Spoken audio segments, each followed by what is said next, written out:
بسم اللہ الرحمن الرحیم۔ عزیز طلباء و طالبات، السلام علیکم۔ میں مسز حفصہ غفار، سینئر ٹیچر، مطالعہ پاکستان، ڈویژنل پبلک اسکول چیچاوطنی سے مخاطب ہوں۔ عزیز طلباء و طالبات، جیسا کہ آپ جانتے ہیں کہ جماعت دہم کے آن لائن لیکچرز کا سلسلہ جاری ہے، تو اس سلسلے میں باب پنجم تاریخ پاکستان حصہ دوم کے ہم کچھ لیکچرز کا ٹاپکس کا مطالعہ کر چکے ہیں۔ اسی سلسلے کو آگے بڑھاتے ہوئے آج کا ہمارا ٹاپک ہے محمد خان جونیجو کا دور حکومت 1985 سے 1988 تک۔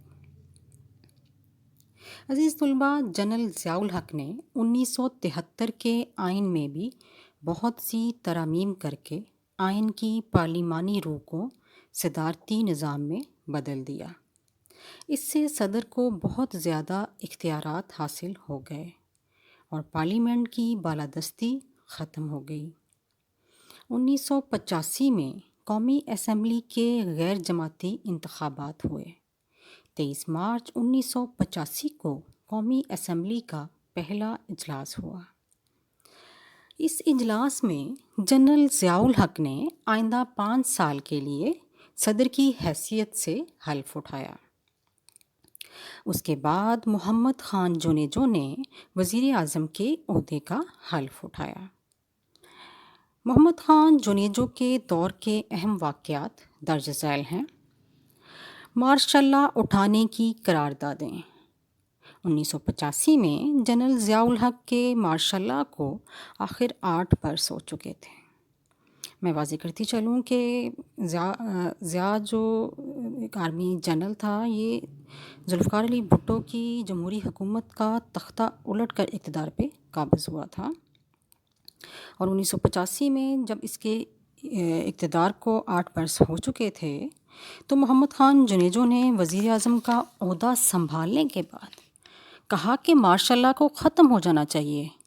چنانچہ مارشاء اللہ اٹھانے کی قراردادیں سینٹ، قومی اسمبلی اور صوبائی اسمبلیوں نے پاس کیں۔ اس طرح 30 دسمبر 1985 کو مارشاء اللہ اٹھانے کا اعلان کر دیا گیا۔ محمد خان جونیجو بطور صدر مسلم لیگ قومی اسمبلی کے غیر جماعتی ارکان کو کسی نظم و ضبط کا پابند بنانے کے لیے ایک سرکاری پارلیمانی گروپ تشکیل دیا گیا۔ جنوری 1986 میں اس پارلیمانی گروپ کو پاکستان مسلم لیگ کا نام دیا گیا۔ محمد خان جونیجو کو اس کا صدر منتخب کیا گیا، جنہوں نے مسلم لیگ کو ملک بھر میں پھیلانے کا سلسلہ شروع کر دیا۔ صوبائی وزرائے اعلیٰ مسلم لیگ کے صوبائی صدر بن گئے اور اس کے دفاتر ملک میں جگہ جگہ کھول دیے گئے۔ مسلم لیگ کو ایک منظم سیاسی جماعت بنانے کے لیے نچلی سطح پر پرائمری مسلم لیگ کے نام سے ممبر سازی کی گئی۔ اگلا پوائنٹ ہے غیر ملکی دورے۔ دنیا کے کئی ممالک نے پاکستان سے مارشاء اللہ کے خاتمے اور جمہوریت کی بحالی کو خوش آئند قرار دیا۔ وزیر اعظم محمد خان جونیجو نے 1986 میں ترکی، جرمنی اور امریکہ کے کامیاب دورے کیے۔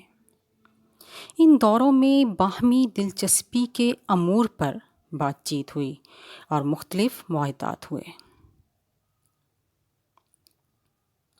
نیکسٹ پوائنٹ ہے محمد خان جونیجو حکومت کے کچھ ترقیاتی پروگرام کا جائزہ لیتے ہیں۔ وزیر اعظم محمد خان جونیجو کی شرافت، دیانتداری اور عوامی خدمت کو عوام نے بہت پسند کیا۔ 7 مرلہ ہاؤسنگ اسکیم، 5 نکاتی ترقیاتی پروگرام، تعلیمی شرح میں اضافے کے منصوبے اور ملک کی اجتماعی ترقی کے لیے انہوں نے بھرپور کردار ادا کیا۔ سانحہ اوجری کیمپ۔ 1988 میں راولپنڈی اور اسلام آباد کے درمیان واقع ایک اسلحہ ڈپو میں اچانک آگ بھڑک اٹھی۔ اس سانحے میں کئی شہری ہلاک ہوئے۔ ایک ہفتے کی سخت دوڑ دھوپ کے بعد آگ پر قابو پا لیا گیا۔ وزیر اعظم اس وقت سندھ کے دورے پر تھے اور صدر صاحب کویت کا سرکاری دورہ کر رہے تھے۔ دونوں فوراً اسلام آباد واپس آئے۔ وزیر اعظم نے ایک تحقیقاتی کمیٹی مقرر کی جس کی رپورٹ صدر ضیاء الحق کو پیش کر دی گئی۔ عزیز طلبہ، 1988 میں سیاسی حالات جو تھے نا بہت زیادہ تیزی سے بدلنے لگ گئے تھے۔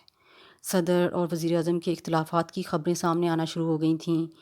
تو آگے بڑھتے ہیں اگلا کہ جو وزارت کی کیسے برطرفی ہوئی، اور پھر 88 کا سن اگست کا مہینہ اس لحاظ سے بھی 17 اگست کو اس لحاظ سے بھی اہمیت کا حامل ہے کہ اس تاریخ کو ضیاء الحق ایک پلین کریش میں وفات پا گئے تھے۔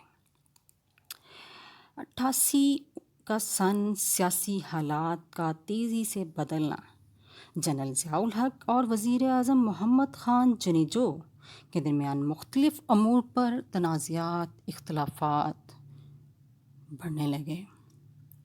29 مئی 1988 غیر ملکی دورے سے اسلام آباد واپسی پر وزیر اعظم نے ایئرپورٹ پر پریس کانفرنس سے خطاب کیا اور اخبار نویسوں کے سوالات کے جوابات دیے۔ اسی دن مغرب کے وقت صدر مملکت جنرل ضیاء الحق نے آرمی ہاؤس میں ایک پریس کانفرنس کی۔ انہوں نے جنیجو وزارت کی برطرفی اور تمام اسمبلیاں توڑنے کا اعلان کیا۔ اس طرح محمد خان جنیجو کا 3 سالہ دور وزارت ختم ہو گیا۔